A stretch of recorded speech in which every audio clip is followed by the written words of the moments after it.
Our breaking story today is an international blockbuster report that's a dynamic hybrid of self-inflicted schadenfreude supercharged with astonishing arrogance and ultimate failure. Yes, that's what the boy genius has managed to create for us today. You don't understand. I have a genius son. It seems that maybe 2025 will be referred to as the year of the muskrat because of wrecking decades of functioning infrastructure and the sole pursuit of unfettered access to your personal data wasn't enough. Elon Musk's foul emissions have drifted across the pond to engulf his own company in a cloud of his own smug, all reeking of abject failure. It's great news. It's coming up. And frankly, it couldn't happen to a nicer guy. Is the only one that could do that. Get away with. Well, this person, now they say I wear a lot of hats. My hat has a bat.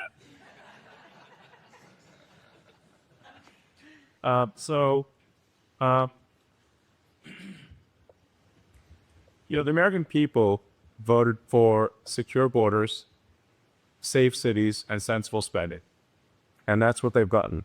A tremendous amount has been accomplished in the first 100 days. As everyone has said, it's more than has been accomplished in any administration before, ever. Period. This portends very well for what will happen for the rest of the administration. This could be the greatest administration's audio country. Well, we all want to thank you, Viha. You really have sacrificed a lot. Been treated very unfairly. Well, they did like to burn my cars, which is not brave. There. But you have been treated unfairly, but the vast majority of people in this country really respect and appreciate you. And this whole room can say that very strongly. You've really been a tremendous help. You opened up a lot of eyes as to what could be done. And we just want to thank you very much. And, you're invited to stay as long as you want. At some point, I guess, he wants to get back home to his cars and his...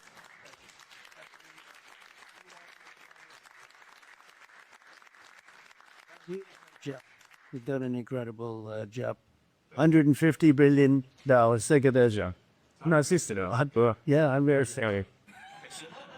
They said, it could go more. And a lot of stuff is being worked on. That number could be doubled and even tripled. A lot of things are being worked on that we don't count yet because it's not quite there. But you've done a fantastic job, and we appreciate it very much, Elon. It's also an honor to work with your incredible cabinet. I just like to say thank you. I'm real, spread you well with you. Thank you very much, Patty. And before we get to our breaking story today, it's coming up in just a second. It's bad news for the pasty South African Bond villain, but it's great news for his Chinese competitors in the European market, as you're about to see. Now, while Musk prances and dances and slashes and burns, this caught my eye. Gillian Weinberger's opinion piece, Living Among the Doge Wreckage. It's in today's New York Times. It also includes this great take on the human toll caused by this ketamine troll. Even if only for purely self-interested reasons, we should be celebrating Americans who serve the public. If you find the American healthcare system maddening now, imagine what it will be like in the next decade when the country is expected to confront a severe shortage of physicians and nurses. Picture how infuriating the federal bureaucracy will feel when there is no one to help you navigate it. Think about the cures that will remain a mystery because of the Trump administration's extensive cuts to the National Institutes of Health and the National Science Foundation. Thank you, Elon Musk. Well, that damage is done. Makes you sick just thinking about it.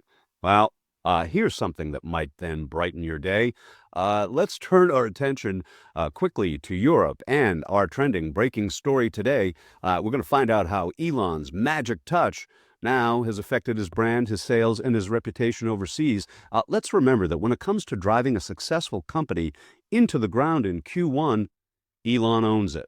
Let's roll CNBC International Live from earlier today. As well, investors have been pretty fed up, quite frankly, I think, with the way that Musk has spread his attention more so on his political leanings with Doge, with his White House advisory role rather than Tesla. And I think when you look at the numbers we're seeing, particularly out of Europe, it's been a pretty steep decline over the last few months for Tesla. I think 49% drop in sales in April.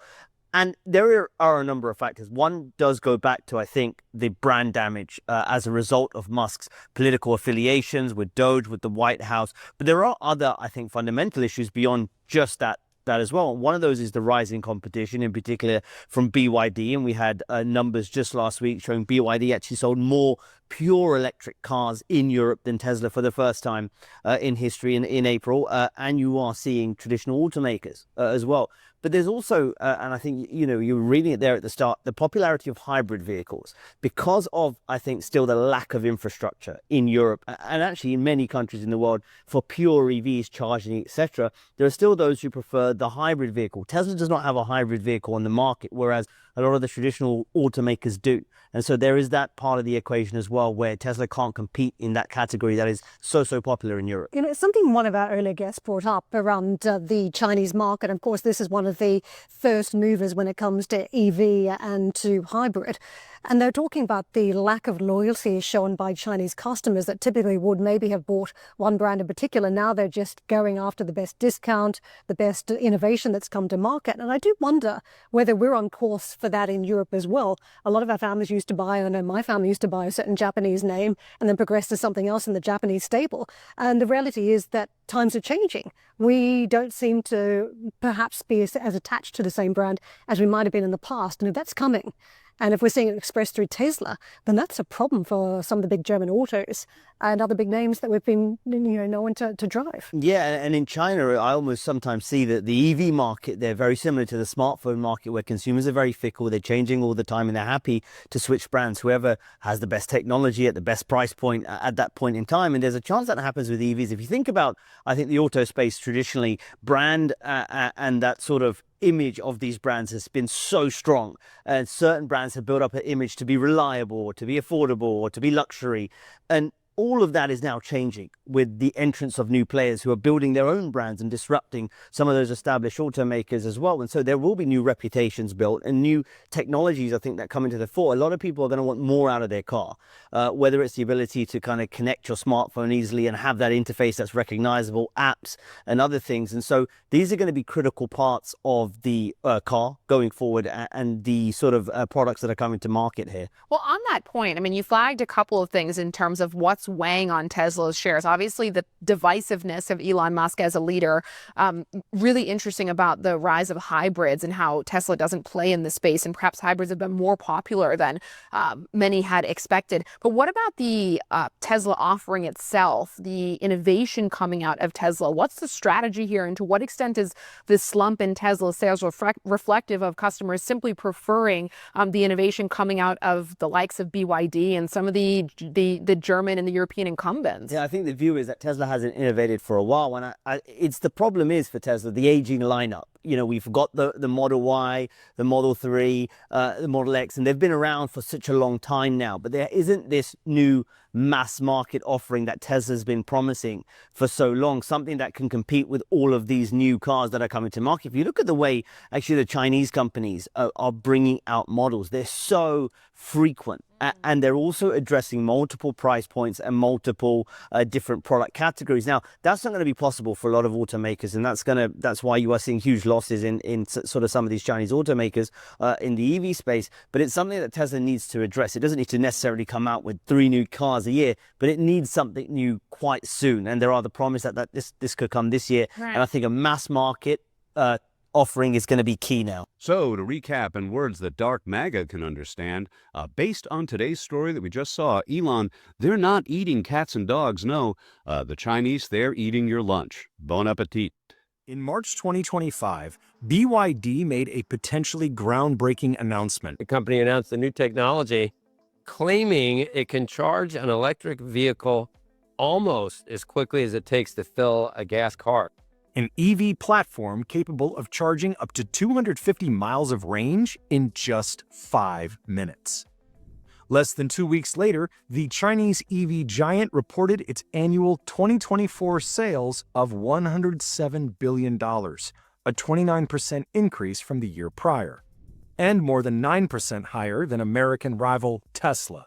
Shares of BYD are up more than 40% in 2025. The rally in BYD stock, in which has hit a record high In 2024, BYD sold about as many EVs as Tesla did worldwide, and that's only about half of BYD's total volume. Tesla deliveries worse than expected at just over 336,000 deliveries in the first quarter.